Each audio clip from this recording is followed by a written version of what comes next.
আমি বর্তমানে তমলুক রাজবাড়ির মেন গেটের সামনে দাঁড়ানো, যেটি তমলুক রেলওয়ে স্টেশন থেকে প্রায় 4 কিলোমিটার দূরে অবস্থিত।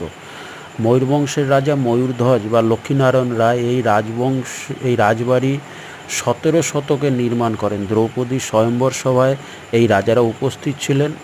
সম্রাট অশোক পুত্র ও কন্যা এইখান থেকেই সিংহল যাত্রা শুরু করেন বৌদ্ধ ধর্ম প্রচারের জন্য। হিউয়েনসাং ও ফাহিয়েন এখানে এসেছিলেন এবং তাদের লেখা বিবরণ থেকে রাজবাড়ির ইতিহাস জানা যায়।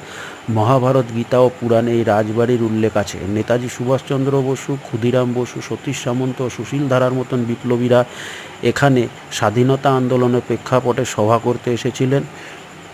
ময়ূরধ্বজ রাজবংশের বীরত্বের ইতিহাস এই ধ্বংসপ্রায় রাজবাড়ি এবং তার মাঝখানে বেড়ে ওঠা বটগাছটি আজও বহন করে চলেছে।